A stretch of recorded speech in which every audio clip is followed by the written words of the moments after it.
"What are you even doing here? You were uninvited yesterday."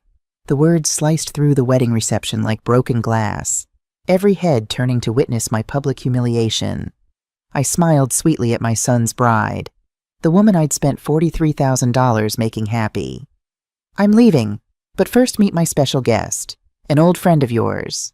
When Ava saw who stood behind me, her face went white as her overpriced dress before she crumpled to the Italian marble floor. "I'm glad to have you here. Follow my story until the end and comment the city you're watching from. You're probably wondering how a 67-year-old grandmother ended up orchestrating the most spectacular wedding crash in Charleston's history. Well, let me tell you. It started 6 months ago when my son Henry brought home the most beautiful liar I'd ever met. But I'm getting ahead of myself. My name is Diane Wilson, though everyone calls me Di.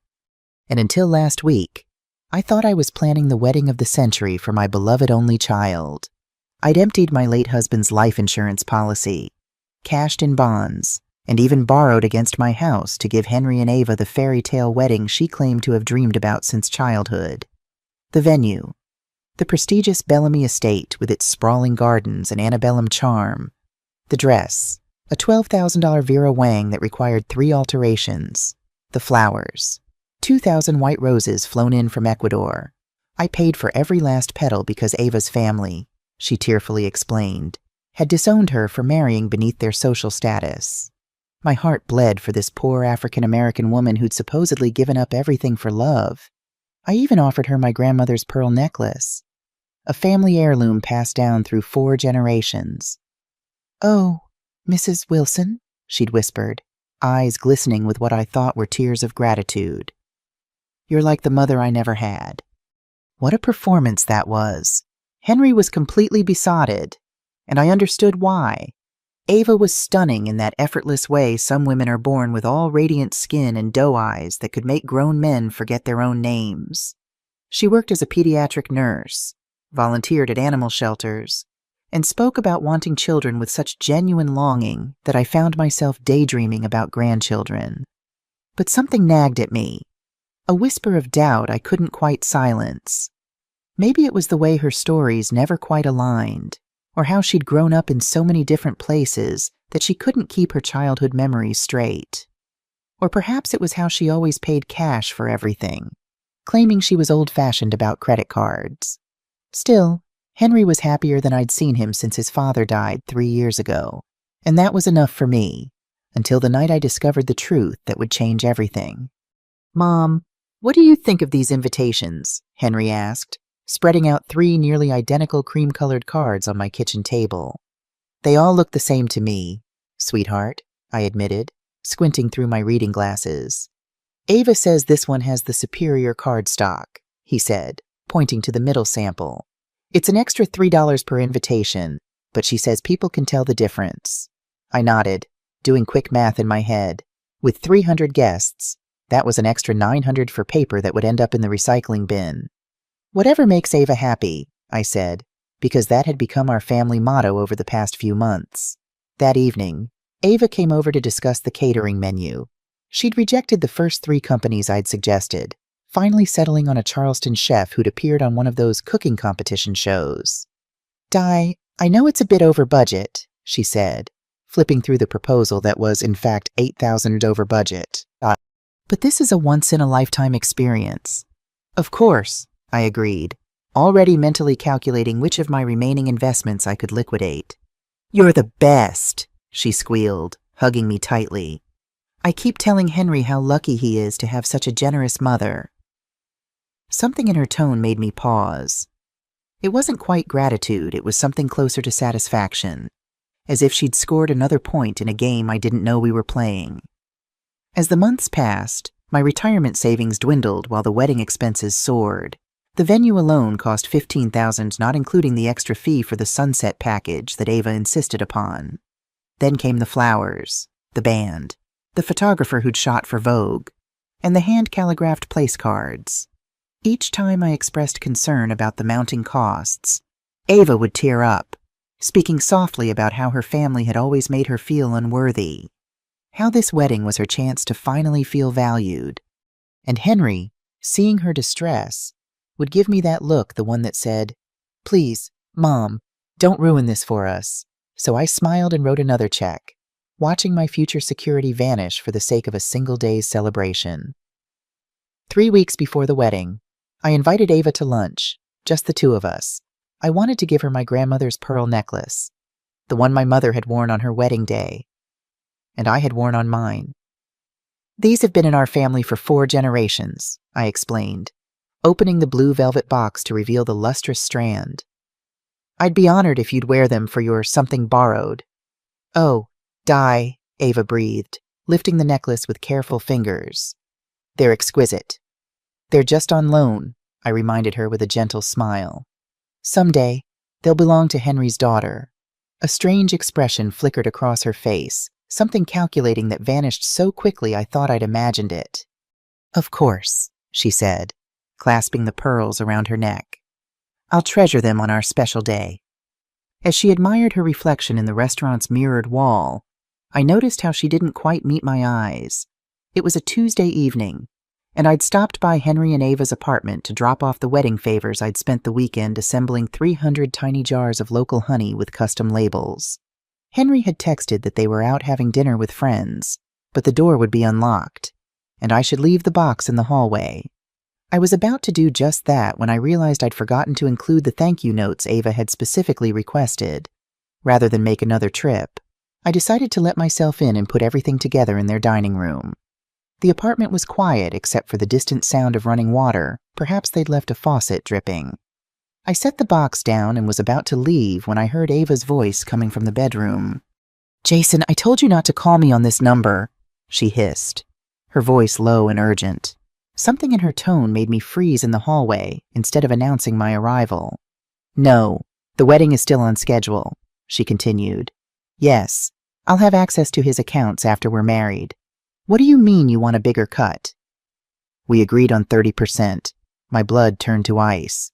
I pressed myself against the wall, grateful for Henry's ancient hardwood floors that allowed me to hear every damning word. "Look, the old lady has already given us over 40 grand, and she'll probably gift us more money for the house down payment after the wedding. This mark is worth at least 200,000, maybe more." A pause. "No, he doesn't suspect anything. He's completely hooked." Mark, my son was a mark. I'd heard enough.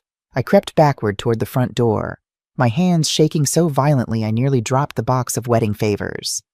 I managed to leave quietly, but once in my car, I had to pull over 3 blocks away because I was hyperventilating.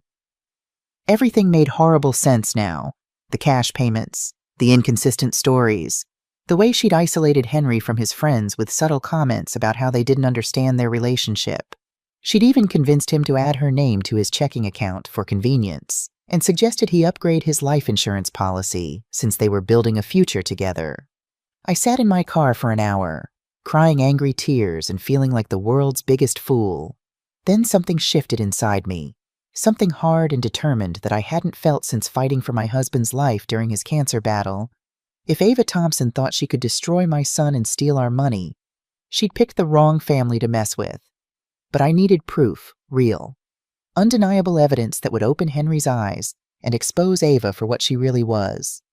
The next morning, I did something I never thought I'd do in my lifetime. I Googled private investigators Charleston, SC. I met with Patricia Hayes at a small cafe downtown. Patricia was a former police detective who'd gone private after retiring, specializing in fraud cases. She was probably 10 years younger than me, but had the kind of no-nonsense demeanor that immediately put me at ease. "Mrs. Wilson," she said after I'd explained the situation, "what you're describing sounds like a classic romance scam with a marriage twist. These people are professionals. They study their targets, learn what they want to hear, and become exactly that person." I slid a check across the table. "How long will it take?" Patricia smiled grimly. For someone stupid enough to use her real voice on the phone, not long at all. But I was wrong. The investigation proved far more challenging than either of us had anticipated. Ava was careful she had a social security number, employment records, and even a LinkedIn profile that checked out at first glance. "She's good," Patricia admitted during our third meeting. "Most scammers leave easy trails, but she's covered her tracks well." "So we have nothing?" I asked, my heart sinking. "I didn't say that," Patricia replied, sliding a folder across the table. I found some inconsistencies in her background. Her social media presence only goes back 3 years. Before that, there's virtually nothing, and her nursing license was issued just 30 months ago, though she claims to have been in the profession for 8 years. That's not enough to convince Henry, I said, flipping through the sparse documentation. No, but it's a start. I've reached out to some former colleagues at the FBI who specialize in identity fraud. They're running her prints through their database. You have her fingerprints? I asked, surprised. Patricia smiled. I have a friend who works at the coffee shop near your son's apartment. Ava comes in every morning for a latte. Same cup, same prints. A week later, Patricia called with results that exceeded my worst fears. Diane, you're going to want to sit down for this, she said, her voice grim over the phone. Ava Thompson doesn't exist. The woman your son is planning to marry is actually Rachel Johnson, and she has quite a history. I was in my kitchen making tea when she called, and I had to grip the counter to keep from collapsing. Tell me everything. Rachel Johnson, 29 years old, originally from Detroit. She's been arrested 3 times in the past 5 years for fraud, though she's only been convicted once.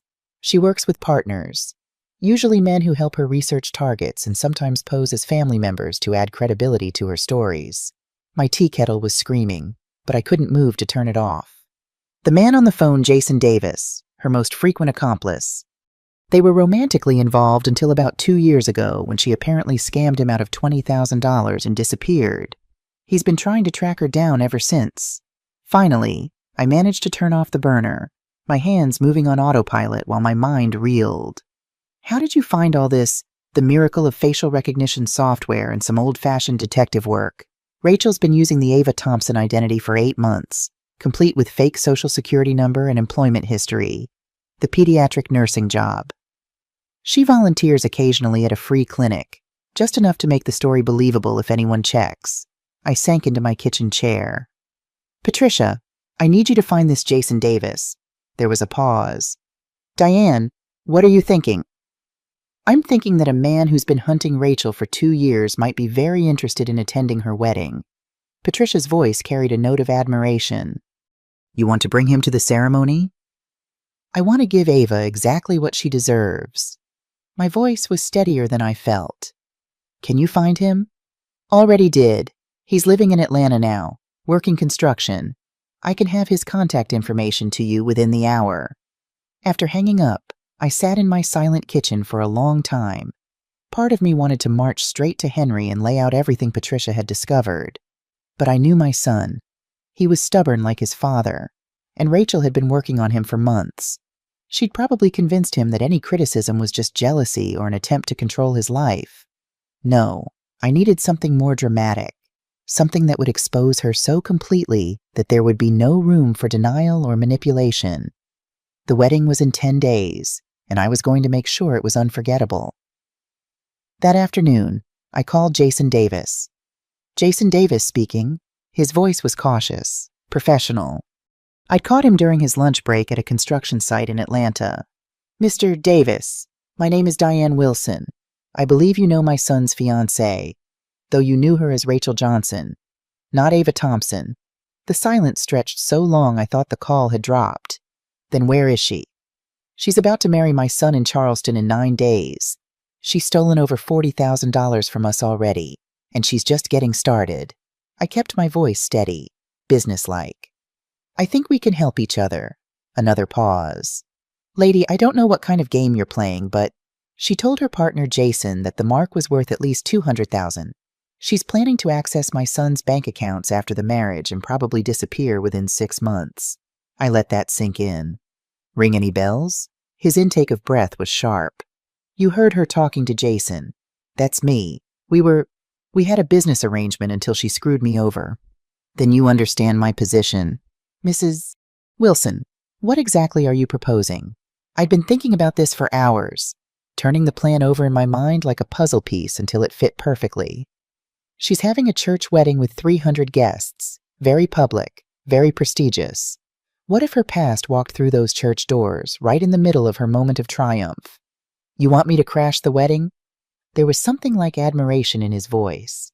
I want you to expose her for who she is in front of everyone she's been lying to, in front of my son, who deserves to know the truth before she destroys his life."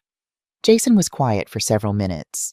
When he spoke again, his voice was different, harder. "She took $20,000 from me and vanished in the middle of the night. Left me holding the bag on a hotel room bill in a rental car. I've been looking for her for 2 years. Then this is your chance. What's in it for you, besides saving your son? I mean," I smiled, though he couldn't see it. "Justice, Mr. Davis?" Plain and simple justice. We talked for another 20 minutes, working out the details. Jason would drive down the morning of the wedding and wait for my signal. I'd already been uninvited, Rachel having convinced Henry that his mother was trying to sabotage their happiness, but I had ways of getting into the Bellamy estate that didn't involve the front door. "There's something else you should know," Jason said just before we hung up. "Rachel isn't just after money. She's dangerous." "What do you mean?" His voice dropped. "Her last mark before me was an elderly widow in Savannah. Woman lost everything, her savings, her house, even her Social Security checks. When she figured out what was happening, she confronted Rachel." A cold dread settled in my stomach. "What happened?" "Official cause of death was suicide, pills. But I knew that woman. She was a fighter. Religious. No way she would have killed herself." "Are you saying Rachel?" "I'm saying be careful. Mrs. Wilson. And maybe let me handle the confrontation part." After we hung up, I realized I felt lighter than I had in weeks. The helpless fury was gone, replaced by something much more satisfying: purpose. Patricia arrived at my house an hour later with a thick folder. "Everything I could find on Rachel Johnson," she said, placing it on my coffee table. Police reports, mugshots, known associates, and her pattern of operation. I opened the folder to find a booking photo of Rachel, her hair shorter, her expression harder, but unmistakably the woman who was about to marry my son. "She's been doing this for at least 7 years, Patricia explained, spreading out documents across the table. "Always targets single men with assets or older women with savings. She creates an identity tailored to what they're looking for, works her way into their lives, and then cleans them out."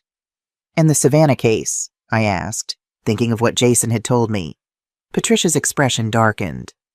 "Eleanor Covington, 72, Rachel posed as a home health aide, gained her trust, got herself added to the woman's accounts. When Mrs. Covington realized what was happening and threatened to go to the police, she was found dead the next day. Officially ruled a suicide. But the detective who handled the case had his doubts. The pill bottle allegedly used had only Rachel's prints on it, not the victim's. And Mrs. Covington had just scheduled a meeting with her lawyer for the next morning. I shivered despite the warm spring air coming through my open windows. The investigation couldn't prove anything. Though Rachel had an alibi, she was at a restaurant with friends when Mrs. Covington supposedly took the pills. Friends who were actually accomplices, I guessed. Patricia nodded. "Most likely. Listen, Diane, this woman is more dangerous than we thought. Maybe we should take this information directly to the police." I shook my head. "Without hard evidence connecting her to Mrs. Covington's death, they won't do anything until after she's taken Henry for everything he has. No, we need to stop this wedding and expose her publicly. Make it impossible for her to simply disappear and start over with a new identity." Patricia looked skeptical but didn't argue. "Just be careful, and maybe don't meet with Jason Davis alone." "I won't," I promised, though I had already decided to do exactly that. The fewer people involved, the less chance of Rachel catching wind of our plan. The next few days passed in a blur of preparation. I canceled my hair appointment and my dress alteration. If I was going to be uninvited from my son's wedding, I certainly wasn't going to look my best for the occasion. Instead, I focused on other details, like making sure the wedding would have some very expensive complications. 3 days before the wedding, I made a series of phone calls that would have made a corporate raider proud. The first was to the Bellamy Estates event coordinator. "Mrs. Sullivan, this is Diane Wilson, mother of the groom for the Wilson-Thompson wedding on Saturday." "Oh, Mrs. Wilson, how lovely to hear from you. I hope you're excited for the big day." If only she knew. "Actually, I'm calling because there's been a change in the payment arrangement. The bride's family has decided to cover the final balance after all. I paused, letting my voice fill with the kind of grandmotherly pleasure that event coordinators lived for. It's so wonderful when families come together. Don't you think? That's absolutely lovely. Should I expect a payment from them directly? Oh, yes. They'll be handling everything from here on out. In fact, you should probably hold off on processing any payments from my account until you hear directly from the Thompson family. I gave her the fake phone number Patricia had confirmed Rachel was using for wedding vendors. They're very particular about handling their own finances. The second call was to the florist, the third to the caterer, the fourth to the photographer. Each conversation was similar. The bride's family was taking over final payments, so pleased to be reconciling with their daughter, so excited to contribute to this special day. Of course, the Thompson family didn't exist, and Rachel would have no idea that vendors were trying to reach her on a number she never answered. By Saturday morning, the Bellamy estate would be facing a very expensive problem with no immediate solution, but my masterpiece was the call I made to Henry. "Mom," he sounded tired, stressed. "I really can't talk right now. Ava's been upset about you not being at the rehearsal dinner, and Henry, sweetheart, I completely understand Ava's feelings." My voice dripped with the kind of maternal understanding that had soothed his scraped knees and broken hearts for 32 years. In fact, I've been doing some thinking, and I realize I may have been a bit overbearing about the wedding plans. Silence. Then really, this is Ava's day, and if she feels my presence would be stressful, then of course I should respect that. I paused for effect. I love you too much to do anything that might spoil your happiness. Mom, his voice cracked slightly. Are you sure Ava might change her mind if you talk to her? Oh, darling, I don't think that's necessary. You know what, I'm going to take a little trip this weekend. Maybe drive up to Savannah, do some antiquing, give you two some space to enjoy your special day without any family drama. The relief in his voice was painful to hear. That's really thoughtful of you, Mom. I just want you to be happy. Sweetheart, that's all I've ever wanted. After hanging up, I sat staring at my phone for a long time. The conversation had been necessary, but it hurt in ways I hadn't expected. Henry genuinely believed I was the problem, that my concerns about Ava came from selfishness or jealousy rather than maternal instinct. Well, by Sunday morning, he'd understand everything. Friday evening, Rachel called me herself. I almost didn't answer, but curiosity won out. "Mrs. Wilson, it's Ava." Her voice was sugar-sweet with just a hint of vulnerability. "I wanted to thank you for being so understanding about tomorrow." "Not at all, dear. I completely understand." I matched her tone perfectly. "A bride should feel completely comfortable on her wedding day." "That's so gracious of you. Henry said you're going to Savannah for the weekend." Fishing for information. Classic. "That's the plan. A little mother of the groom getaway while you two start your honeymoon." "Well, I hope you have a wonderful time. And Mrs. Wilson, after Henry and I get settled, maybe we could have lunch. I'd really like for us to be friends." The audacity was breathtaking. "That sounds lovely. Ava, I'm sure we'll have so much to talk about." After ending the call, I poured myself a generous glass of wine and toasted my reflection in the kitchen window. "Here's to family friends. Diane," I said aloud. "May they get exactly what they deserve." Saturday morning arrived gray and drizzly, the kind of weather that wedding photographers call romantic and brides call disastrous. I woke up at 5:00 a.m., too excited to sleep, and spent the morning preparing for what would either be the most brilliant or most catastrophic day of my life. At 9:00, Jason Davis called from a gas station 20 minutes outside Charleston. "I'm here, Mrs. Wilson. You sure about this?" I looked at myself in the hallway mirror, dressed in a simple black dress with my hair perfectly styled. Around my neck gleamed another strand of pearls, not as valuable as the family heirlooms I'd given to Rachel, but elegant nonetheless. I've never been more sure of anything in my life. What if your son doesn't forgive you?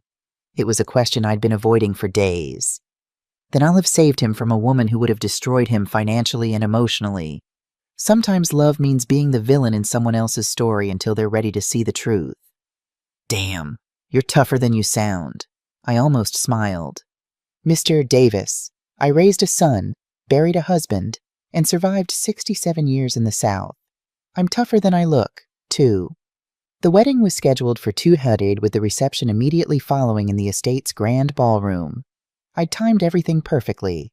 Jason would arrive at the venue at 1:30 and wait in his car until I texted him. I would enter through the garden entrance, a route I knew well from my multiple venue visits, and position myself where I could watch the ceremony unfold. At 11:00 a.m., my phone started ringing. First the florist, then the caterer, then the venue coordinator. All panicked, all trying to reach someone from the Thompson family about outstanding balances that needed to be resolved immediately. I let every call go to voicemail. At noon, Henry called. "Mom, something weird is happening. All the wedding vendors are calling Ava about payments, but she says she never told them her family was handling anything. Do you know what's going on?" "Oh my goodness, that does sound confusing. What did Ava say?" "She's pretty upset. She thinks someone is trying to sabotage the wedding." There was a pause. "Mom, you wouldn't. Henry Wilson, are you suggesting your mother would sabotage your wedding?" I injected just the right amount of hurt into my voice. After everything I've done to help make this day perfect. No, I'm sorry. Ava is really stressed, and when people are stressed, sometimes they look for someone to blame. I finished gently. "Don't worry, sweetheart. I'm sure it's just a vendor mix-up. These things happen. The important thing is that you're marrying the woman you love today."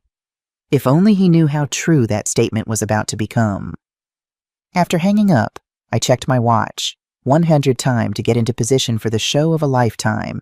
I grabbed my purse, took a deep breath, and headed for my car. The drive to the Bellamy estate took 15 minutes through Charleston's historic district. Spanish moss draped the ancient oak trees like bridal veils. And despite everything, I felt a pang of sadness that this beautiful venue would forever be associated with deception rather than celebration. But Rachel Johnson had made her choices, and now she was about to face the consequences. I parked 2 blocks away from the Bellamy estate and walked to the back entrance, the one near the catering kitchen that I'd spotted during my venue tours. The staff was too busy dealing with payment crises to pay attention to one more woman in a black dress carrying flowers. My phone buzzed with a text from Jason. "In position, back parking lot, blue pickup." I made my way around the perimeter of the estate, keeping to the shadows of the towering oak trees. When I reached the employee parking area, I spotted Jason immediately. He was leaning against an older model Ford F-150, dressed in a charcoal suit that looked recently purchased. In person. Jason Davis was not what I'd expected. From our phone conversations, I'd imagined someone rougher, more overtly dangerous. Instead, I found myself face to face with a clean-cut man in his mid-30s with intelligent eyes and a cautious demeanor. "Mrs. Wilson," he extended his hand. "Good to finally meet you." His handshake was firm, confident. "Thank you for coming, Mr. Davis." "Jason, please." He glanced toward the main building where staff was rushing about in pre-wedding panic. "Looks like your payment plan is working. Place is in chaos."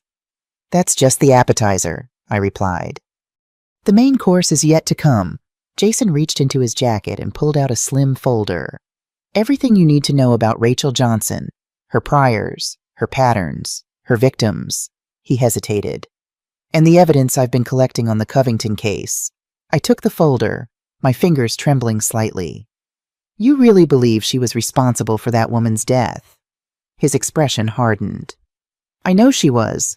Rachel doesn't leave loose ends, especially ones that could send her to prison, but proving it," he shook his head.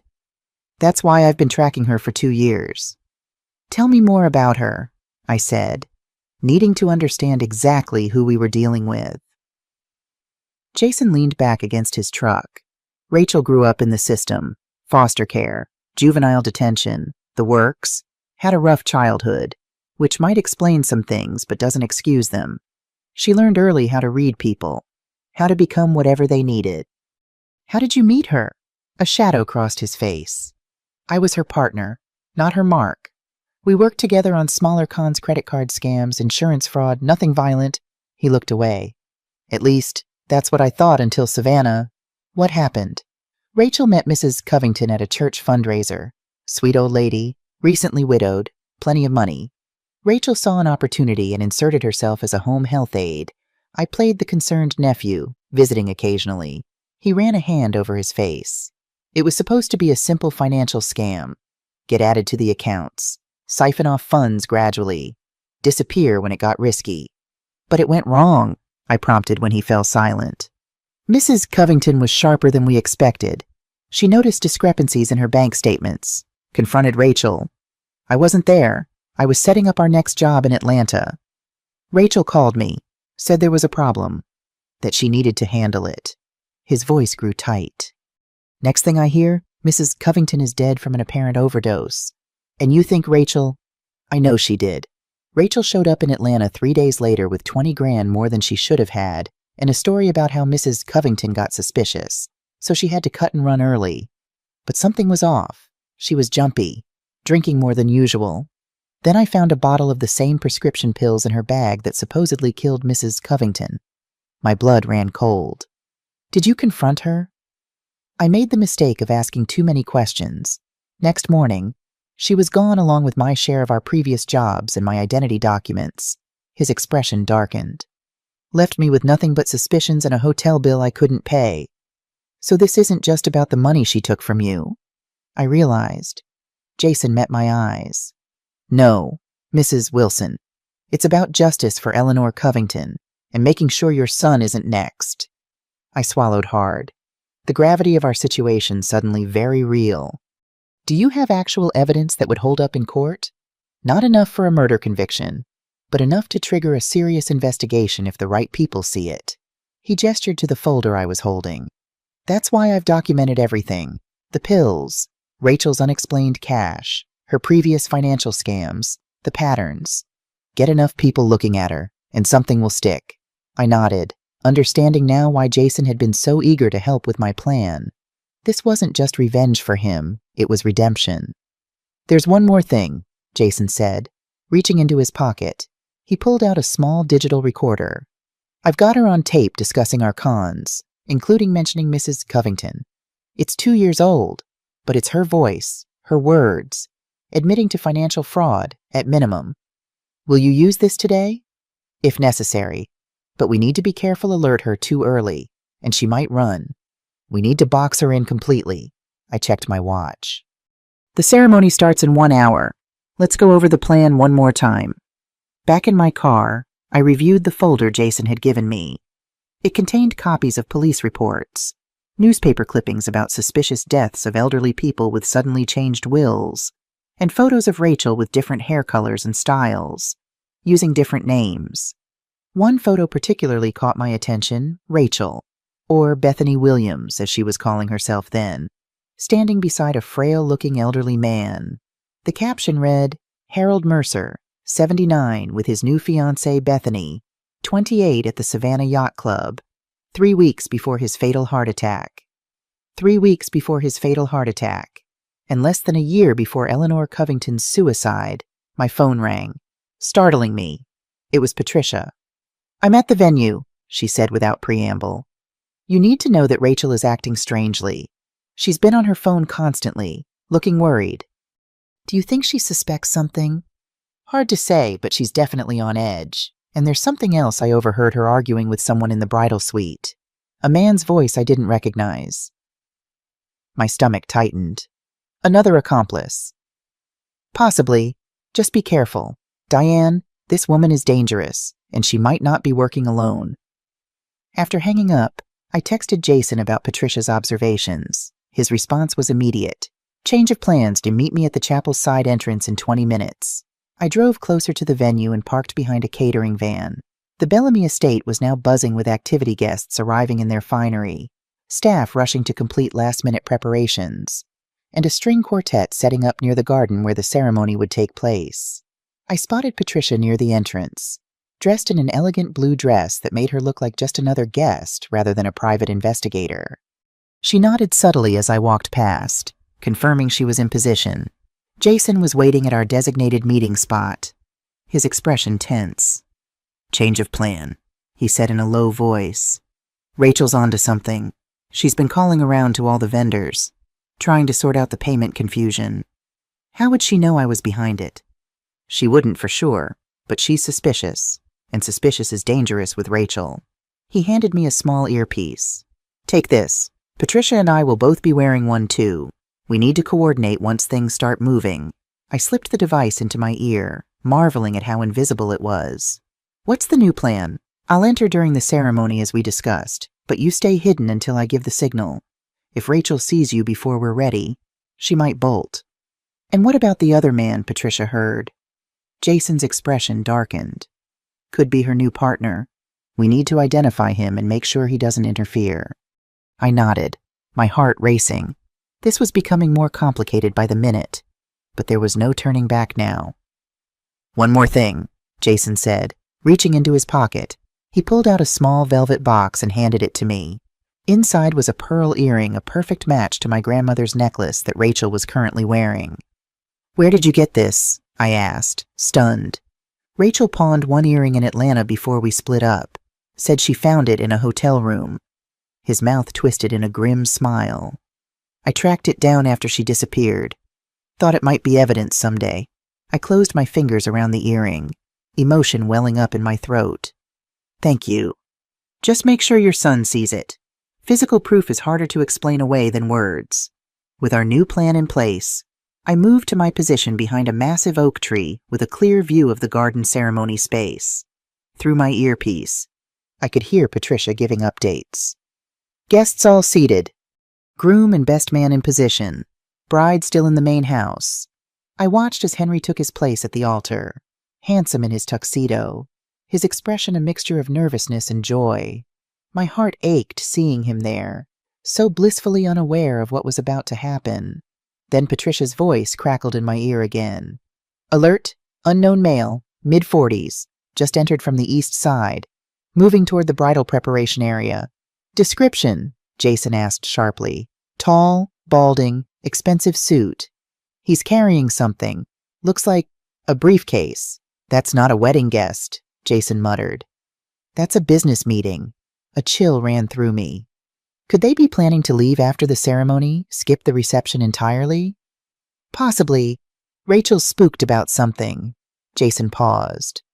Change of plan again. I'm going to intercept this mystery man before he reaches Rachel. Patricia, can you delay the ceremony somehow? On it, she replied. I watched as Patricia seemingly stumbled near the string quartet, knocking over a music stand and creating a minor commotion. As the musicians scrambled to reorganize their sheet music, she apologized profusely, effectively buying us precious minutes. Through my earpiece, I heard Jason's breathing as he moved quickly. I've got eyes on the mystery man. He's outside the bridal suite, waiting. Then came the unmistakable sound of a door opening, and Rachel's voice, tense and angry. You're late. Did you bring it? A male voice responded, too low to make out the words. No, Rachel snapped. That wasn't our agreement. I need the new documents today, after the ceremony. We're leaving straight for the airport. My heart pounded. She was planning to run today, with my son. Mrs. Wilson. Jason's voice was urgent in my ear. Change of plan. The ceremony is our only shot. Rachel's planning to leave with your son immediately after. She has tickets booked. How do you know a mystery man is a document forger, high-end? He's delivered new passports. I felt sick. This was worse than I'd imagined. Not just financial fraud, but potentially kidnapping my son to another country where she could clean out his accounts without interference. Jason, I said, my voice steadier than I felt. Do whatever it takes. We stop this now. By 1:45, guests were seated in the garden. The string quartet was playing Pachelbel's Canon, and there was no sign of the payment issues being resolved. The wedding coordinator was visibly stressed, whispering urgently to assistants who scurried back and forth between the main house and the garden. Through my earpiece, I heard Patricia reporting. Rachel's still in the bridal suite. The forger left, but she's keeping her bridesmaids outside. She's alone in there. What's she doing? I asked. Can't tell, but she's making calls. Looks agitated. I checked my watch. The ceremony should have started by now, but there was clearly a delay. At the altar, Henry was shifting uncomfortably, glancing at his watch. Then Patricia's voice again. She's coming out. Ceremony starting. The string quartet transitioned to the wedding march, and the bridesmaids began their procession down the aisle. Through a gap in the trees, I could see their pastel dresses against the lush green backdrop of the Bellamy Gardens. And then Rachel appeared, a vision in white. My breath caught despite everything. She was stunning in the $12,000 Vera Wang dress, my grandmother's pearls gleaming at her throat. Her expression was radiant, showing no sign of the tension Patricia had reported minutes earlier. As she took her first step down the aisle, Jason's voice came through my earpiece. "I'm in position. Wait for my signal." I watched as Rachel glided toward Henry, who looked at her with such love and trust that my heart broke all over again. The minister began the ceremony, his voice carrying across the garden as he welcomed the guests to this joyous union. When he reached the part about if anyone knows why these two should not be joined in matrimony, my fingers tightened around the pearl earring in my pocket. But Jason had been clear that moment was too predictable. Rachel would be prepared for it. Instead, we waited until the vows began, as Rachel began to promise to love, honor, and cherish Henry till death do us part. Jason stepped out from behind a pillar at the back of the seating area. "Rachel Johnson," his voice rang out, silencing the ceremony instantly. "Did you make those same promises to Harold Mercer before his convenient heart attack?" Every head turned. Rachel froze, the color draining from her face as she saw Jason standing there. For a split second, naked fear crossed her features before she composed herself. "I'm sorry," she said, her voice steady. "There must be some mistake." "My name is Ava Thompson." Henry looked between Rachel and Jason, confusion etched on his face. "What's going on? Who are you?" Jason walked slowly down the aisle, his movements deliberate. "My name is Jason Davis, and until 2 years ago, I was partners with the woman you know as Ava, except her real name is Rachel Johnson, and she's wanted in 3 states for fraud." A murmur rippled through the guests. Rachel's eyes darted around, clearly looking for an escape route. "This is ridiculous," she said, her voice rising. "Henry, this man is clearly disturbed. Can someone call security?" But Jason wasn't finished. He pulled out his phone and held it up. "I have recordings of Rachel planning her cons, including discussions about her last victim, an elderly woman named Eleanor Covington, who died under suspicious circumstances after confronting Rachel about stolen money." Rachel's composure slipped again, just for a moment. Her eyes widened, and her hand moved unconsciously to touch the pearls at her throat. That was my cue. I stepped out from my hiding place and walked slowly toward the altar. "Those pearls belong to my family. Rachel. 4 generations of Wilson women have worn them on their wedding day." The collective gasp from the guests was audible. Henry turned to look at me, his expression a mixture of shock and betrayal. "Mom, what are you doing here? You said you were in Savannah." I lied. "Sweetheart," I said, my voice gentle but firm. "Something I learned from watching the experts." Rachel's face contorted with fury. "You orchestrated this," she hissed. "You jealous, interfering old woman." "I exposed it," I corrected. "There's a difference." Henry looked between us, confusion giving way to anger. "What is going on here? Someone explain now." That's when Jason played his trump card. He tapped his phone, and Rachel's voice filled the garden. "The old bat is so desperate for grandchildren. She'll believe anything, and the son complete mama's boy. All I have to do is cry about my tragic past, and he writes another check." There was a pause, then Rachel's recorded voice continued. "You want to hear the best part?" She gave me her grandmother's pearl necklace, said it was a family heirloom. I'll probably hawk it after the honeymoon. Henry's face went white, then red, then a sickly gray color that made me want to rush to his side. But this moment wasn't about protecting him anymore. It was about him finally seeing the truth. I stepped forward, opening my palm to reveal the single pearl earring. "This is from the set. Henry. Jason found it in a pawn shop in Atlanta 2 years ago, where Rachel sold it after stealing it from another victim." Rachel's eyes darted between the earring and the exit. "Henry," she said, her voice suddenly soft, vulnerable. "They're lying. I can explain everything." "Explain what?" Henry's voice was deadly quiet. Explain how you've been laughing at my mother behind her back while spending her money. Explain how you called me a mama's boy while pretending to love me. He turned to look at Jason. How do I know you're telling the truth? Where's your proof? Jason handed his phone to Henry. All the evidence is here. Police reports, photos of Rachel under different names, audio recordings. Plus, your mother hired a private investigator who uncovered Rachel's fake identity. The nursing license, the social security number, all forgeries. Henry scrolled through the phone, his expression growing darker with each swipe. When he looked up, his eyes were cold. Is your name even Ava Thompson? The fight seemed to go out of Rachel all at once. Her shoulders sagged, and for the first time since I'd met her, she looked her actual age instead of the innocent young woman she'd been pretending to be. It started as a job, she said quietly. Just another mark. But then, I don't know. I thought maybe I could make it real. By lying about everything. Henry's voice cracked. Your name, your job, your family, your entire life story. What exactly was supposed to be real about us? Rachel looked around the garden one more time, taking in the hundreds of faces staring at her with mixtures of shock, disgust, and fascination. The elaborate flower arrangements, the photographer who was still snapping pictures, the videographer who was capturing every moment of her public humiliation. I need to leave, she whispered. Yes, Henry said simply. You do. But Rachel Johnson wasn't quite finished. As she gathered up her dress to walk back down the aisle, she turned to face me with a look of pure hatred. You think you've won, don't you? Congratulations. Mrs. Wilson, you got your precious son back. She leaned in closer, her voice dropping to a venomous whisper. But you know what? He's never going to trust another woman again after this. You've ruined him for love forever. Also, you'll stay the most important woman in his life. Isn't that what you really wanted? The words hit their mark.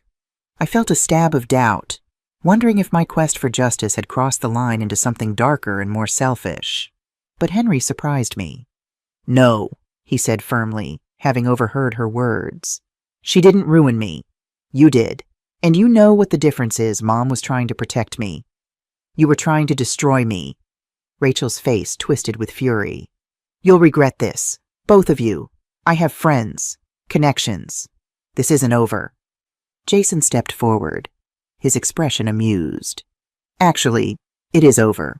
See? While you've been putting on your little performance here, the FBI has been very interested in our conversation about your current con game.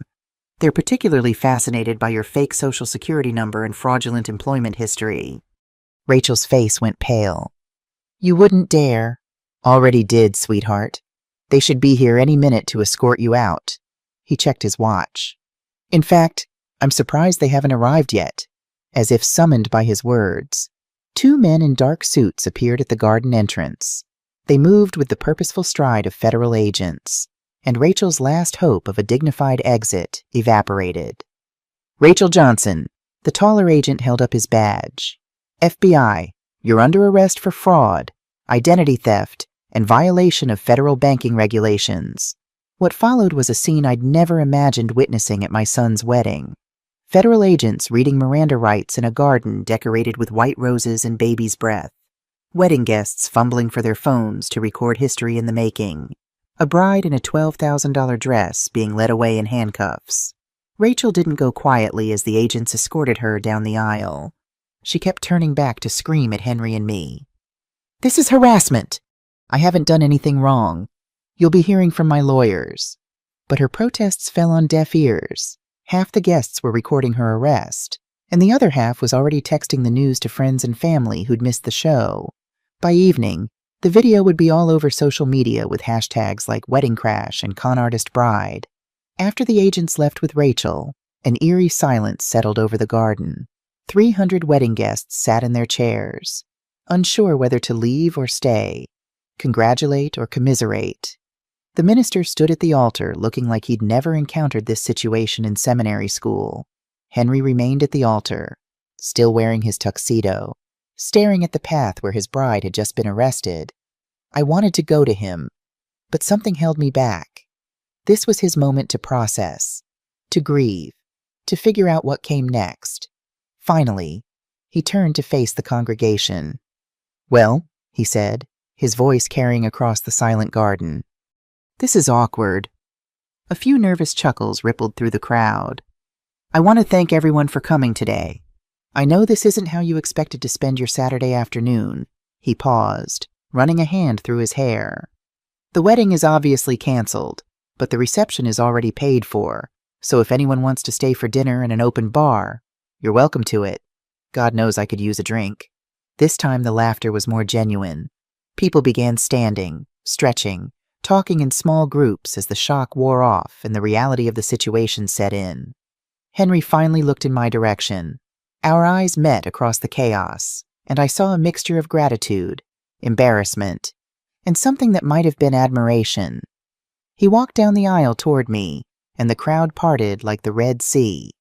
When he reached me, he stopped and just stood there for a moment, studying my face. "Mom," he said finally, "we need to talk." I nodded. "Yes, we do. But first," I reached up and carefully unclasped my pearl necklace. "These belong to you." Henry shook his head. "No, Mom. They belong to the woman I eventually marry, when I find someone worthy of them." My eyes filled with tears. "I'm so sorry, Henry, for not protecting you better, for letting this happen." "You did protect me," he said quietly, "in the only way I would have believed." He glanced around at the scattered guests, some of whom were already making their way toward the reception hall where the bar was opening early. "Though I have to admit, your methods are dramatic." "I learned from your father," I said with a small smile. "He always said that sometimes you need a big gesture to get through someone's thick skull." Henry laughed despite everything. He would have loved this, the FBI raid especially. He would have been first in line at the bar afterward. I agreed. Henry offered me his arm. "Speaking of which, shall we? I think we both could use a drink before we have that talk." As we walked toward the reception hall, I felt a weight lifting from my shoulders. The worst was over. Henry knew the truth. Rachel was in custody. And somehow, miraculously, my son didn't hate me for orchestrating the most dramatic wedding interruption in Charleston history. The reception that wasn't a reception turned out to be the most honest party I'd ever attended. With the pretense of a wedding celebration stripped away, people relaxed in a way they never do at formal events. The bar opened early, the band played blues instead of wedding classics, and conversations flowed with the kind of authenticity that only comes after shared trauma. Henry handled himself with more grace than I dared hope. He worked the room like a politician, thanking people for coming, apologizing for the drama, and accepting condolences with good humor. I watched him from across the ballroom and felt a pride that had nothing to do with his professional achievements or his choice in women. This was my son showing real character under pressure. Jason Davis found me by the dessert table where I was contemplating whether it was appropriate to eat wedding cake when there hadn't actually been a wedding. "Mrs. Wilson?" He extended his hand. "I wanted to thank you for giving me the chance to face Rachel after all this time." I shook his hand. "I should thank you. I could never have exposed her without your help. What you did took guts. Not many mothers would go to those lengths to protect their child." "Any mother would have done the same thing," I said. Jason smiled. "No, ma'am. Most mothers would have tried to talk their son out of it and failed. You played chess while the rest of us were playing checkers." After he left, I found myself alone with my thoughts for the first time all day. The adrenaline was wearing off, replaced by exhaustion and something that might have been sadness. Yes, I'd saved Henry from a terrible marriage and potential financial ruin, but I'd also destroyed his faith in love, at least temporarily. Had I done the right thing? "Mom?" Henry appeared beside me with 2 glasses of champagne. "You look like you're having second thoughts." I accepted the glass gratefully. "Just wondering if there might have been a gentler way to handle this." "You mean like sitting me down and explaining that my fiancé was a con artist, because we both know how well I would have received that news." He had a point. "You would have thought I was jealous and controlling. I would have accused you of exactly what Rachel said, trying to keep me dependent on you forever." Henry sipped his champagne. "You know what changed my mind?" It wasn't Jason showing up or even the recording. It was watching Rachel's face when she realized you'd outplayed her. For just a second, her mask slipped completely, and I saw who she really was underneath all that sweetness. What did you see? Cold calculation and genuine respect for a worthy opponent. He turned to look at me. She underestimated you completely. She thought you were just a lonely old woman who'd do anything to keep her son happy. She had no idea she was trying to con someone smarter than she was. I'm not sure about smarter, I mused. Maybe just more motivated.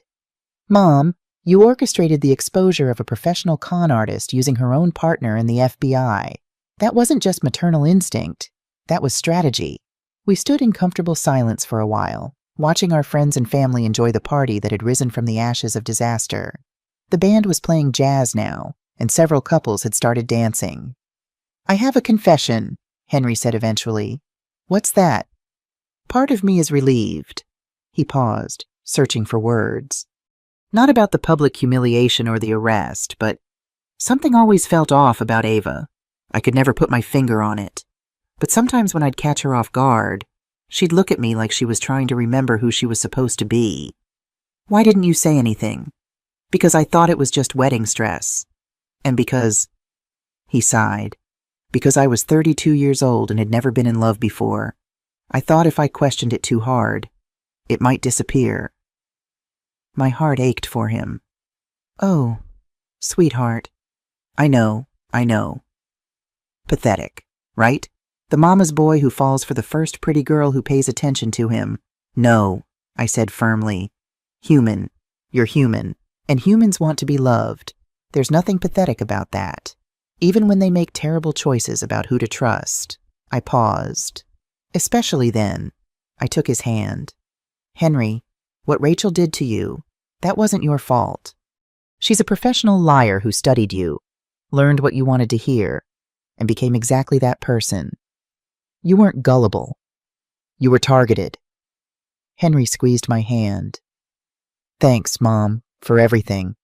For seeing through her. For protecting me. And for doing it in a way that made sure I couldn't ignore the truth. You're welcome. But next time you fall in love, maybe introduce me earlier in the process. He laughed. Next time I fall in love, I'm running a full background check first. That might be a bit extreme. After today, I don't think so. He grinned.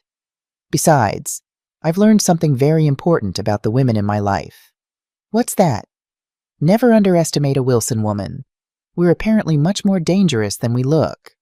I smiled, feeling lighter than I had in months. Your grandmother would have been proud. She would have loved watching all this unfold. Henry raised his glass. Here's to justice. Served ice cold with a side of public humiliation. I raised my glass to meet his. Here's to family and knowing when to fight for the people you love. As we clinked glasses, I realized that despite everything, the lies, the betrayal, the public spectacle, I was exactly where I belonged, standing beside my son, who was safe and free, and finally seeing clearly again. Sometimes the best weddings are the ones that never happen. By 2:15, I was positioned behind a marble column in the back of the chapel, watching my son's face glow with happiness as he waited for his bride to walk down the aisle. In 15 minutes, that happiness would be shattered, and I would be responsible. But sometimes, I reminded myself as the wedding march began to play, love requires you to be strong enough to break someone's heart in order to save their life. The chapel doors opened, and Rachel Johnson, playing the role of Ava Thompson for the last time, began her walk down the aisle in her $12,000 dress and my grandmother's pearls. I pulled out my phone and sent a single text to Jason Davis. Now. Jason walked through those chapel doors like an avenging angel in a rumpled suit. Every head turned as he strode down the aisle with the confidence of a man who'd been hunting his prey for 2 years. Rachel's bouquet of white roses hit the marble floor with a sound like breaking glass. Rachel Johnson, Jason called out, his voice echoing through the stunned silence. Did you really think you could hide forever? The chaos that followed was everything I'd imagined and more. Henry stepped protectively in front of his bride, confusion written across his face. Sir, I think you have the wrong person. This is Ava Thompson. Jason laughed. a sound devoid of any humor. Ava Thompson, is that what she's calling herself now? He reached into his jacket and pulled out a manila folder. Her real name is Rachel Johnson, and she's a professional con artist. I should know. I was her partner until she stole $20,000 from me. That's not true. Rachel's voice was shrill, desperate. Henry, I don't know this man. He's clearly mentally ill, but I could see the cracks forming in her performance. Her hands were shaking, and that honey-sweet voice had developed a sharp edge that hadn't been there before. The mask was finally slipping. Jason opened the folder and held up photographs. Here's Rachel at the Ritz-Carlton in Miami running a credit card scam on elderly tourists. Here she is in Birmingham posing as a cancer patient to steal from church collection funds. His voice grew colder with each revelation. And here's my favorite, Rachel leaving our hotel room in Memphis with my wallet, my watch, and the engagement ring I was stupid enough to buy her. Henry's face had gone pale. Ava, what is he talking about? He's lying. Rachel's voice cracked. Henry, you know me. We're getting married. I love you. Love? Jason barked. Lady, you wouldn't recognize love if it bit you on your lying ass. You want to know what she really thinks about your precious Henry? I've got recordings from our partnership. Want to hear what she called him, her pathetic mama's boy Mark? The wedding guests were murmuring now, a low buzz of shock and confusion spreading through the chapel. I watched from behind my column as my son's world crumbled in real time, and despite everything, my heart ached for him. But Rachel wasn't finished fighting. Even if any of that were true, she said, forcing her voice back to its practiced sweetness. People can change. I'm not that person anymore. Henry believes in second chances. Don't you, darling? It was a masterful manipulation, appealing to Henry's fundamental decency and making him choose between believing in human redemption or accepting that the woman he loved was a complete fabrication. Unfortunately for Rachel, I'd given Jason one more piece of ammunition. Second chances. Jason smiled coldly. Tell him about the other Mark, Rachel. The one you're working right now. Henry turned to look at his bride, and I saw the exact moment when doubt crept into his eyes. What is he talking about, Ava? I have no idea, but her voice was too quick, too defensive. Jason consulted his phone. Let me refresh your memory. 3 weeks ago, you called me asking for advice about a quote. Lonely old bat who's already given you $40,000. Ring any bells? The silence that followed Jason's revelation was deafening. Every eye in the chapel turned to Rachel, waiting for her response. I watched my son's face transform as understanding slowly dawned, and I had to grip the marble column to keep from revealing my position. That's... Rachel's voice failed her. She tried again. That's taken out of context. Context. Henry's voice was barely a whisper. You called my mother a lonely old bat. Henry, no, I didn't mean it that way. This man is trying to what? Tell the truth. Henry's voice was growing stronger. Anger replacing confusion. My mother has given us everything. She emptied her savings account for our wedding. She borrowed against her house so you could have your dream ceremony. The wedding guests were no longer murmuring. They were listening intently to every word. I spotted several people recording with their phones, including Henry's college roommate, who looked like he was live streaming the whole disaster. Jason wasn't done. You want to know the real kicker? She was planning to clean out your bank accounts and disappear within 6 months. It's her standard timeline, long enough to establish legal claim to marital assets, short enough to avoid getting too attached. Stop it, Rachel pleaded. But her composure was completely gone now. Tears streamed down her face. But whether they were genuine or part of the performance, I couldn't tell. Henry stepped away from her, his face a mask of disgust and betrayal.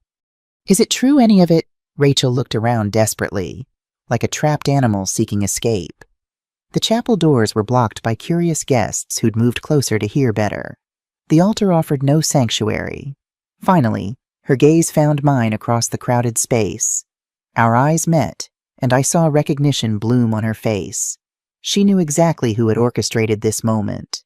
For the first time since she'd entered our lives, Rachel Johnson was facing someone who was smarter, more ruthless, and infinitely more motivated than she was. You, she whispered, pointing directly at me. This was you.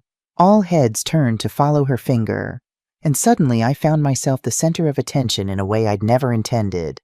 So much for staying hidden until the grand finale. Henry's eyes widened when he spotted me. Mom, what are you doing here? You said you were going to Savannah. I stepped out from behind the column, straightening my pearl necklace with as much dignity as I could muster. I lied, sweetheart. Something I learned from watching the experts. You orchestrated this. Henry's voice was a mixture of horror and admiration. I exposed it, I corrected. There's a difference. Rachel had found her voice again, and with it, her talent for manipulation. She's jealous, Henry. Your mother couldn't stand that you chose me over her. She hired this man to destroy our wedding because she wants to control your life forever. It was a clever last-ditch effort, playing on every mother-in-law stereotype in existence. For a moment, I saw doubt creep back into Henry's eyes. 29 years of Rachel's practiced manipulation versus 67 years of my love and sacrifice. Which would he choose to believe? That's when Jason played his trump card. Mrs. Wilson didn't hire me. Lady, I volunteered. He held up his phone again. Want to hear the recording I made of our conversation 3 weeks ago? The one where you laugh about how easy it is to manipulate lonely old women and their devoted sons. The recording quality wasn't perfect, but Rachel's voice came through crystal clear. The old bat is so desperate for grandchildren. She'll believe anything. And the son complete mama's boy. All I have to do is cry about my tragic past, and he writes another check. Henry's face went white, then red, then a sickly gray color that made me want to rush to his side. But this moment wasn't about protecting him anymore. It was about him finally seeing the truth. You want to hear the best part? Rachel's voice continued from the phone. She gave me her grandmother's pearl necklace, said it was a family heirloom. I'll probably hawk it after the honeymoon. Instinctively, Henry's eyes went to Rachel's throat, where my grandmother's pearls gleamed against her pale skin. The pearls that had been worn by 4 generations of Wilson women, passed down from mother to daughter-in-law as a symbol of acceptance and love. Rachel's hands flew to her neck, covering the necklace as if she could hide the evidence. Henry, I can explain. Explain what? His voice was deadly quiet now. Explain how you've been laughing at my mother behind her back while spending her money. Explain how you called me a mama's boy while pretending to love me. Explain how you were planning to rob us blind and disappear. The fight went out of Rachel all at once. Her shoulders sagged, and for the first time since I'd met her, she looked her actual age instead of the innocent young woman she'd been pretending to be. It started as a job, she said quietly. Just another mark. But then, I don't know. I thought maybe I could make it real. Henry's voice cracked. By lying about your name, your job, your family, your entire life story, what exactly was supposed to be real about us? Rachel looked around the chapel one more time, taking in the hundreds of faces staring at her with mixtures of shock, disgust, and fascination. The elaborate flower arrangements, the photographer who was still snapping pictures, the videographer who was capturing every moment of her public humiliation. I need to leave, she whispered. Yes, Henry said simply. You do? But Rachel Johnson wasn't quite finished. As she gathered up her dress to walk down the aisle, she turned back to face me with a look of pure hatred. You think you've won, don't you? Congratulations, Mrs. Wilson. You got your precious son back. She leaned in closer, her voice dropping to a venomous whisper. But you know what he's never going to trust another woman again after this. You've ruined him for love forever. Also, you'll stay the most important woman in his life. Isn't that what you really wanted? The words hit their mark. I felt a stab of doubt, wondering if my quest for justice had crossed the line into something darker and more selfish. But Henry surprised me. No, he said firmly, having overheard her words. She didn't ruin me. You did. And you know what the difference is. Mom was trying to protect me. You were trying to destroy me. Rachel's face twisted with fury. You'll regret this. Both of you. I have friends. Connections. This isn't over. Jason stepped forward, his expression amused. Actually, it is over. See, while you've been putting on your little performance here, The FBI has been very interested in our conversation about your current con game. They're particularly fascinated by your fake social security number and fraudulent employment history. Rachel's face went pale. You wouldn't dare! Already did, sweetheart. They should be here any minute to escort you out. He checked his watch. In fact, I'm surprised they haven't arrived yet. As if summoned by his words, 2 men in dark suits appeared at the chapel entrance. They moved with the purposeful stride of federal agents, and Rachel's last hope of a dignified exit evaporated. Rachel Johnson? The taller agent held up his badge. FBI, you're under arrest for fraud, identity theft, and violation of federal banking regulations. What followed was a scene I'd never imagined witnessing at my son's wedding. Federal agents reading Miranda rights in a chapel decorated with white roses and baby's breath. Wedding guests fumbling for their phones to record history in the making. A bride in a $12,000 dress being led away in handcuffs. Rachel didn't go quietly. As the agents escorted her down the aisle, she kept turning back to scream at Henry and me. This is harassment. I haven't done anything wrong. You'll be hearing from my lawyers. But her protests fell on deaf ears. Half the chapel was recording her arrest, and the other half was already texting the news to friends and family who'd missed the show. By evening, the video would be all over social media with hashtags like #weddingcrash and #conartistbride. As she reached the chapel doors, Rachel made one last desperate attempt. Henry, please don't let them do this. I love you. But Henry just watched in silence, his expression unreadable as the woman he'd planned to spend his life with was escorted into a waiting FBI vehicle. After the agents left with Rachel, an eerie silence settled over the chapel. 300 wedding guests sat in their pews, unsure whether to leave or stay, congratulate or commiserate. The minister stood at the altar looking like he'd never encountered this situation in seminary school. Henry remained at the altar, still wearing his tuxedo, staring at the doors where his bride had just been arrested. I wanted to go to him, but something held me back. This was his moment to process, to grieve, to figure out what came next. Finally, he turned to face the congregation. Well, he said, his voice carrying across the silent chapel. This is awkward. A few nervous chuckles rippled through the crowd. I want to thank everyone for coming today. I know this isn't how you expected to spend your Saturday afternoon. He paused, running a hand through his hair. The wedding is obviously canceled, but the reception is already paid for. So if anyone wants to stay for dinner in an open bar, you're welcome to it. God knows I could use a drink. This time the laughter was more genuine. People began standing, stretching, talking in small groups as the shock wore off and the reality of the situation set in. Henry finally looked in my direction. Our eyes met across the chaos, and I saw a mixture of gratitude, embarrassment, and something that might have been admiration. He walked down the aisle toward me, and the crowd parted like the Red Sea. When he reached me, he stopped and just stood there for a moment, studying my face. Mom, he said finally, we need to talk. I nodded. Yes, we do. But first, he reached up and carefully unclasped my grandmother's pearl necklace from around Rachel's throat. These belong to you. I took the pearls with shaking hands, feeling their familiar weight. Actually, they belong to the woman my son eventually marries, when he finds someone worthy of them. Henry's eyes filled with tears.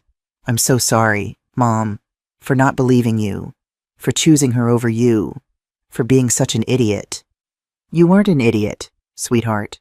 You were in love, or at least you were in love with the person you thought she was. I reached up and straightened his tie, a gesture I'd been making since he was old enough to wear clip-ons. Love makes us all vulnerable. The important thing is that you're safe. As we walked away from the altar together, Patricia Hayes approached us, her expression a mixture of relief and concern. Mrs. Wilson, Henry, she nodded to each of us. The FBI agents would like to speak with you both when you have a moment. They'll need statements about your interactions with Ms. Johnson. Henry looked confused. Who are you exactly, Patricia Hayes? She extended her hand. Private investigator. Your mother hired me to look into your fiancé's background. And how long have you been investigating her? Henry couldn't quite bring himself to say Rachel's name. About 2 weeks, Patricia replied. Long enough to uncover some very disturbing information. The FBI has been tracking her for much longer, but they lacked the concrete evidence needed for an arrest. Today changed that. Henry turned to me. You hired a private investigator. I nodded. After I overheard her on the phone with Jason, planning to take your money and run. I knew you wouldn't have believed me without proof. So you set up this whole elaborate sting operation instead of just talking to me. There was a hint of accusation in his voice. Would you have listened? I asked gently. He was quiet for a moment. No, he admitted finally. I was completely blinded. I would have thought you were just being overprotective. Which is exactly what Rachel was counting on, Patricia added. These con artists are experts at isolating their targets from anyone who might see through the deception. They create distance between their marks and the people who care about them most. Henry shook his head, still trying to process everything. I can't believe I was so stupid. You weren't stupid, I insisted. You were targeted by a professional who knew exactly what you wanted to hear. She studied you, learned your vulnerabilities, and became exactly the person you were looking for. Your mother's right, Patricia said. I've seen this dozens of times. Intelligent, successful people completely taken in by these scams. It's not about intelligence, it's about emotional manipulation. So what happens now? Henry asked. Patricia glanced toward the chapel doors where Special Agent Martin Coleman was speaking with Jason Davis. Rachel Johnson will be charged with multiple counts of fraud, identity theft, and possibly conspiracy. Given her prior convictions, she's looking at significant prison time. And Jason, I asked, will he face charges as well? He's cooperating with the FBI in exchange for immunity. His testimony will be crucial in building the case against Rachel and potentially uncovering other members of her network. Henry ran a hand through his hair. God, this is a nightmare. It's a nightmare that's over, I reminded him. Better to wake up now than 6 months into a marriage with someone who was planning to destroy you. Special Agent Coleman approached us, his expression professional but sympathetic. Mr. Wilson, Mrs. Wilson, I apologize for the dramatic interruption to your day, but I wanted to thank you for your assistance in apprehending Ms. Johnson. We've been tracking her activities for some time, but she's been remarkably adept at staying one step ahead of us. What exactly has she done? Henry asked, still struggling to reconcile the woman he'd fallen in love with and the criminal being described. Agent Coleman's expression darkened. Ms. Johnson is part of a sophisticated network of con artists who target vulnerable individuals for financial exploitation. In the past 5 years, she's assumed at least 7 different identities and defrauded victims of more than $500,000 collectively. And there's more, Patricia added, glancing at Agent Coleman for permission to continue. When he nodded, she turned back to Henry. Rachel is a person of interest in the death of Eleanor Covington, an elderly woman in Savannah who died under suspicious circumstances after confronting Rachel about stolen funds. Henry's face went pale. You think she murdered someone? We're reopening the investigation, Agent Coleman said carefully.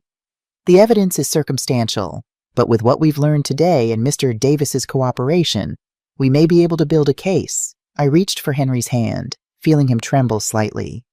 This was more than either of us had anticipated, not just fraud, but possibly something far darker. We'll need both of you to come down to the field office to make formal statements, Agent Coleman continued. But it can wait until tomorrow. I understand this has been a challenging day. That's an understatement, Henry muttered. Agent Coleman handed us each his card. Call this number tomorrow morning, and we'll arrange a time. In the meantime, try to enjoy the rest of your evening. The hard part is over. As he walked away, Henry turned to me with a hollow laugh. Enjoy the evening. Right, my bride just got arrested for fraud and possible murder. But sure, let's party. Actually, I said, squeezing his hand, that's exactly what we should do. 300 people came here to celebrate with you. They're confused, concerned, and probably a little hungry. The best thing we can do right now is put on a brave face and show them that while this day didn't go as planned, we're going to be okay. Henry looked skeptical, but Patricia nodded in agreement. Your mother's right. I've seen enough victims of fraud to know that the worst thing you can do is hide away in shame. You did nothing wrong. Henry, you were victimized by a professional con artist. Hold your head high. For a moment, I thought he might argue. Then his shoulders straightened, and I saw a glimpse of the strong, confident man I'd raised. "All right," he said, offering me his arm. "Let's go face the music." The reception that wasn't a reception turned out to be the most honest party I'd ever attended. With the pretense of a wedding celebration stripped away, people relaxed in a way they never do at formal events. The bar opened early. The band played blues instead of wedding classics, and conversations flowed with the kind of authenticity that only comes after shared trauma. Henry handled himself with more grace than I dared hope. He worked the room like a politician, thanking people for coming, apologizing for the drama, and accepting condolences with good humor. I watched him from across the ballroom and felt a pride that had nothing to do with his professional achievements or his choice in women. This was my son showing real character under pressure. Jason Davis found me by the dessert table where I was contemplating whether it was appropriate to eat wedding cake when there hadn't actually been a wedding. "Mrs. Wilson," he extended his hand. "I wanted to thank you for giving me the chance to face Rachel after all this time." I shook his hand. "I should thank you. I could never have exposed her without your help. What you did took guts. Not many mothers would go to those lengths to protect their child." "Any mother would have done the same thing," I said. Jason smiled. "No, ma'am. Most mothers would have tried to talk their son out of it and failed. You played chess while the rest of us were playing checkers." After he left, I found myself alone with my thoughts for the first time all day. The adrenaline was wearing off, replaced by exhaustion and something that might have been sadness. Yes, I'd saved Henry from a terrible marriage and potential financial ruin, but I'd also destroyed his faith in love, at least temporarily. Had I done the right thing, Mom? Henry appeared beside me with 2 glasses of champagne. "You look like you're having second thoughts." I accepted the glass gratefully. "Just wondering if there might have been a gentler way to handle this." "You mean like sitting me down and explaining that my fiancé was a con artist, because we both know how well I would have received that news." He had a point. "You would have thought I was jealous and controlling. I would have accused you of exactly what Rachel said, trying to keep me dependent on you forever." Henry sipped his champagne. "You know what changed my mind? It wasn't Jason showing up or even the recording. It was watching Rachel's face when she realized you'd outplayed her. For just a second, her mask slipped completely, and I saw who she really was underneath all that sweetness. What did you see? Cold calculation and genuine respect for a worthy opponent." He turned to look at me. "She underestimated you completely. She thought you were just a lonely old woman who'd do anything to keep her son happy. She had no idea she was trying to con someone smarter than she was." "I'm not sure about smarter," I mused. "Maybe just more motivated." "Mom, you orchestrated the exposure of a professional con artist using her own partner in the FBI. That wasn't just maternal instinct. That was strategy." We stood in comfortable silence for a while, watching our friends and family enjoy the party that had risen from the ashes of disaster. The band was playing jazz now, and several couples had started dancing. "I have a confession," Henry said eventually. "What's that?" Part of me is relieved. He paused, searching for words. "Not about the public humiliation or the arrest, but something always felt off about Ava. I could never put my finger on it, but sometimes when I'd catch her off guard, she'd look at me like she was trying to remember who she was supposed to be." "Why didn't you say anything?" "Because I thought it was just wedding stress. And because," he sighed, "because I was 32 years old and had never been in love before. I thought if I questioned it too hard, it might disappear." My heart ached for him. "Oh, sweetheart. I know. Pathetic, right? The mama's boy who falls for the first pretty girl who pays attention to him." "No," I said firmly. "Human. You're human. And humans want to be loved. There's nothing pathetic about that. Even when they make terrible choices about who to trust." I paused. "Especially then," I took his hand. "Henry, what Rachel did to you, that wasn't your fault. She's a professional liar who studied you, learned what you wanted to hear, and became exactly that person. You weren't gullible. You were targeted." Henry squeezed my hand. "Thanks, Mom, for everything, for seeing through her, for protecting me, and for doing it in a way that made sure I couldn't ignore the truth." You're welcome. But next time you fall in love, maybe introduce me earlier in the process. He laughed. Next time I fall in love, I'm running a full background check first. That might be a bit extreme. After today, I don't think so. He grinned. Besides, I've learned something very important about the women in my life. What's that? Never underestimate a Wilson woman. We're apparently much more dangerous than we look. I smiled, feeling lighter than I had in months. Your grandmother would have been proud. She would have loved watching all this unfold. Henry raised his glass. Here's to justice, served ice cold with a side of public humiliation. I raised my glass to meet his.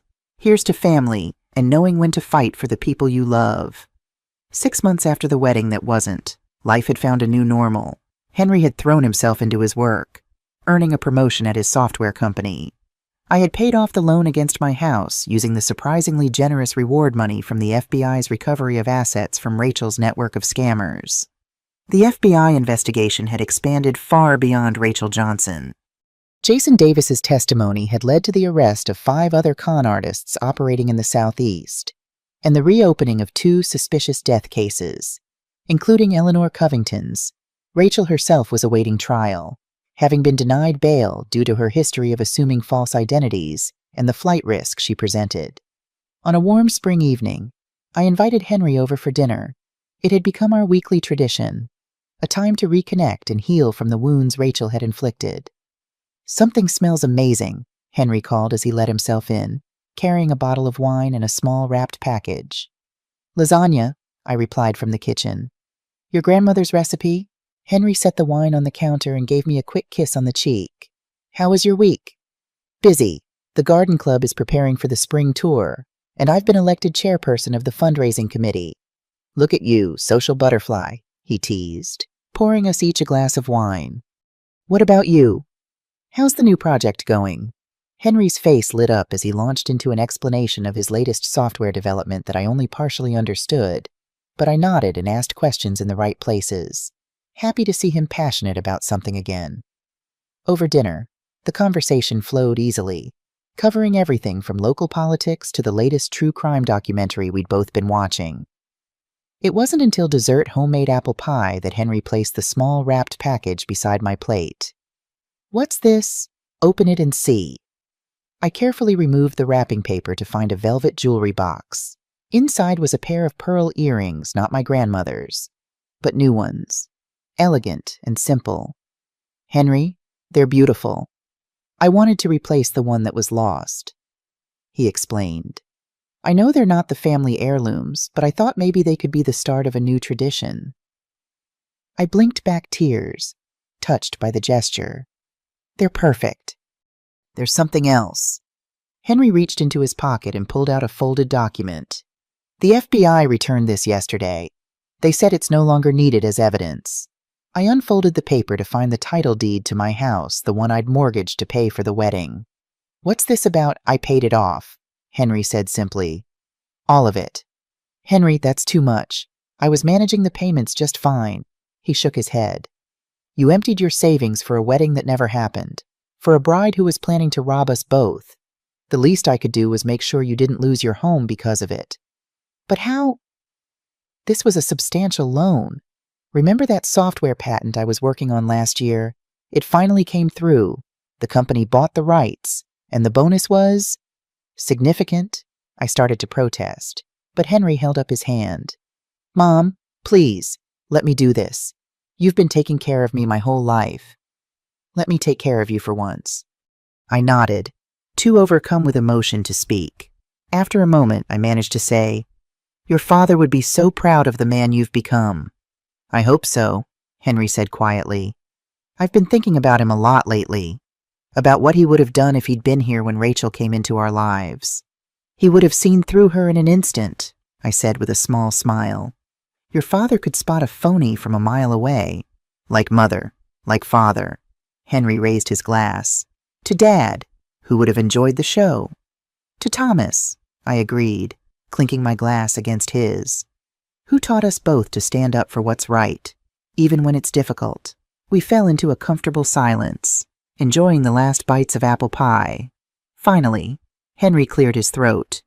There's something else I wanted to tell you.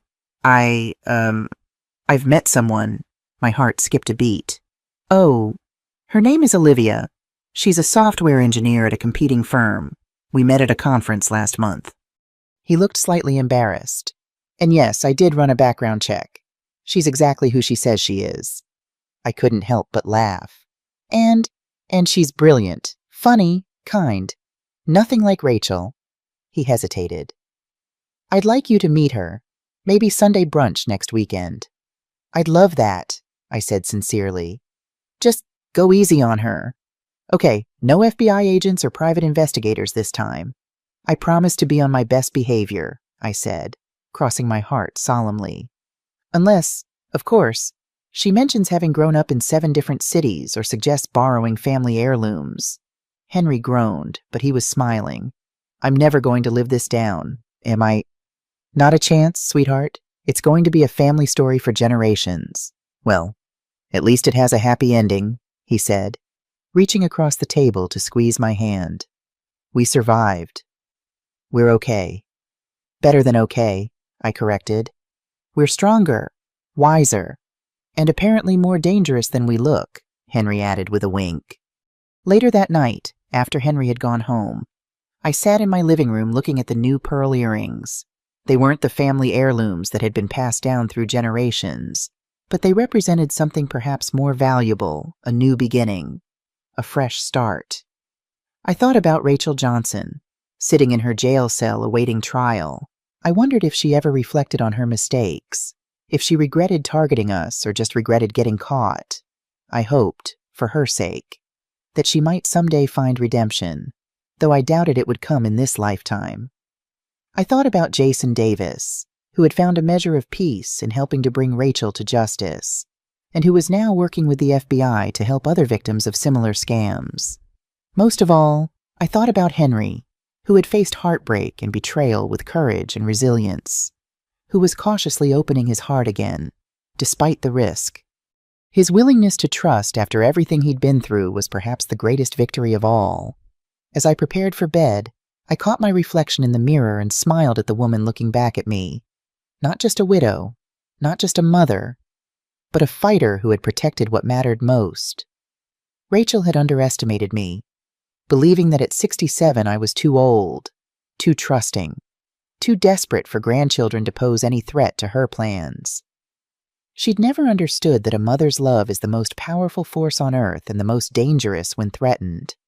Some weddings are meant to happen, bringing 2 people together in love and commitment.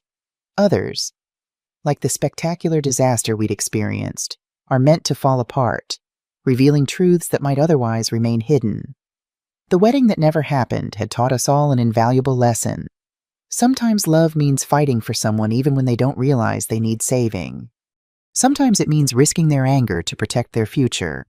And sometimes it means orchestrating the most dramatic wedding interruption in Charleston's history, complete with FBI agents, handcuffs, and a 300-person audience. As I drifted off to sleep, I smiled at the thought of Sunday brunch with Henry and his new friend Olivia. I wouldn't need private investigators or elaborate stings this time. Just the wisdom that comes from experience and the protective instincts that had served me well. After all, once you've crashed your son's wedding and had his bride arrested, ordinary mother-in-law scrutiny seems positively tame by comparison. What would you do if you were in my place? Have you ever been through something similar? Comment below. And if you enjoyed my story, don't forget to check out these 2 other channel favorites. My daughter-in-law banned me from seeing my grandchildren until I changed my will. And, after 40 years of marriage, my husband left me for his secretary. What happened next shocked everyone.